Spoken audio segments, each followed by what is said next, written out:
Hey, what's up, everybody? It's Charles Sabanson, and welcome you guys to another episode of the Dreamers Pro Show, where we cover everything from sports, hot topics, classic debates, and entertainment, and we'll give you guys a fresh perspective on things and how we see them. And today we have a very, very serious show in store for you guys here today. But before we get into it, please make sure you like the video and sub to the channel. So we haven't discussed this story in quite some time, so I said, okay, let's just kind of give you guys a quick update. Obviously, the biggest scandal in NBA history, which is this one, went down when the FBI ended up arresting Chauncey Billups, Terry Rozier, and Damon Jones, right? And a lot of people have spoken about it, blah, blah, blah, blah, blah. People have reported on it. But one guy that's been ahead of this entire thing was Pablo Torre, right? I didn't even know until I started doing my due diligence here. And I started going through his page, and then Pablo broke some big news, right, on some key individuals. And I want to quickly list some of the information he posted here on his page that drew a lot of attention.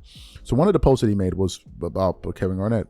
We want to show it to you guys here. It says, Kevin Garnett was reportedly among the former pro athletes who played in private poker games organized by individuals indicted in the DOJ's Operation Royal Flush, per Pablo Torre. Now, he brought in Kevin Garnett's name into the post. That post got 1.something million views. Then he did another one. This was all on October 25th, just about less than a week or so ago. This one now said, Clippers head coach Ty Lue was also in attendance at the alleged rigged April 19th poker games in Las Vegas. Sources with direct knowledge tell Pablo finds out.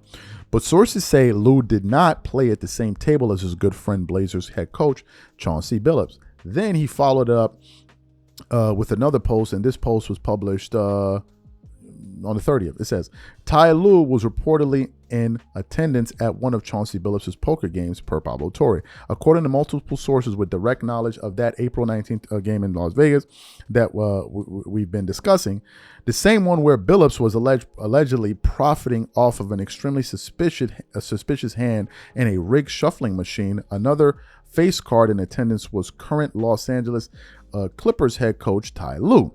At that time, Lue was an assistant coach for the Clippers. Now, sources say that Lue did not play at the same table as Chauncey Billups, the man he recently called his best friend, and the same man whom Lue will go on to hire as a Clippers assistant coach in 2020, once he landed the head coaching job.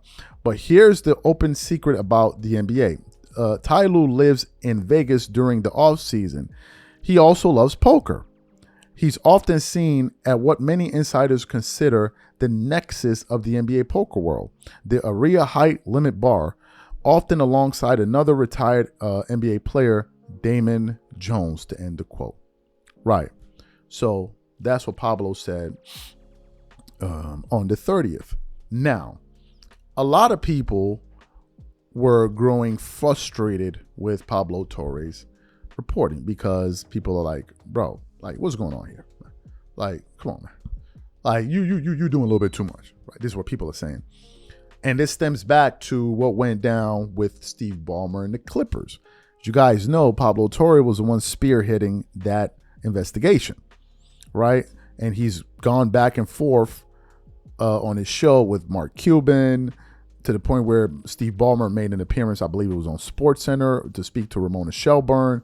The NBA commissioner Adam Silver commented on it. So he's kind of been like, he's been making a lot of noise over the last month or two, right? And then this thing happened, and then all of a sudden it's like, damn, I'm saying what people said. So I want to read something that Pablo responded to on October 31st from a viewer. It says, when is Pablo Torre going to break the news and investigation as to why he hates the Clippers so much? Laughing my ass off. Then Pablo responds to that person saying, I don't hate the Clippers.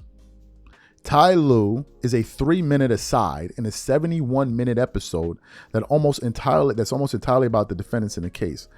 I just keep investigating stuff, and the Clippers wind up being there. What are my thoughts about this? Look, what Pablo is doing isn't easy, right? You're doing this kind of research. It's not easy.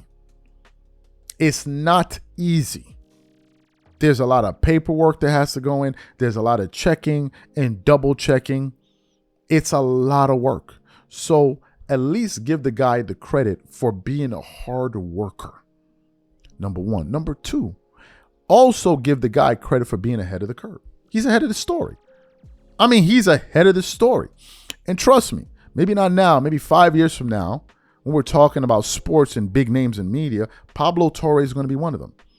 He's going to be one of them. He's going to be one of those household names because of the work that he's doing now. Obviously, he was already decorated before, but the stuff that he's doing right now, man, he's really making a major name for himself. I wouldn't be surprised if you see him on one of these, streaming platforms with his own show. I wouldn't be surprised because the guy is doing the work, right? He's doing the work. And I'll say this as well.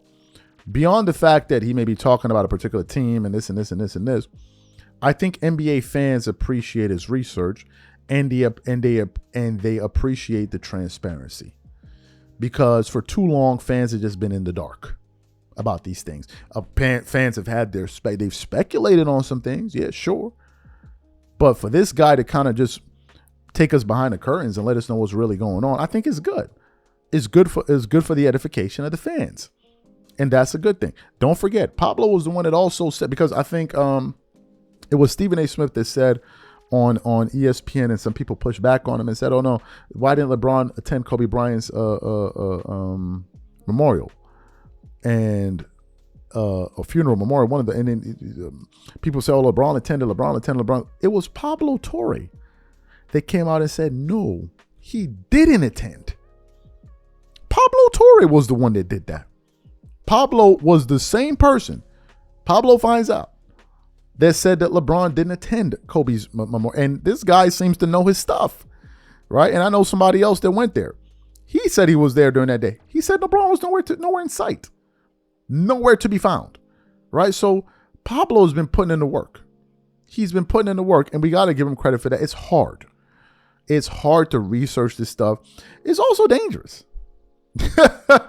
Let's discuss that aspect of it. It's dangerous, man. You're putting a target on yourself. Your name is out there. This isn't some anonymous private eye that we don't know who he is, wearing one of those masks like Tom Cruise from Mission Impossible. This ain't no secret spy. This ain't Detective Bond.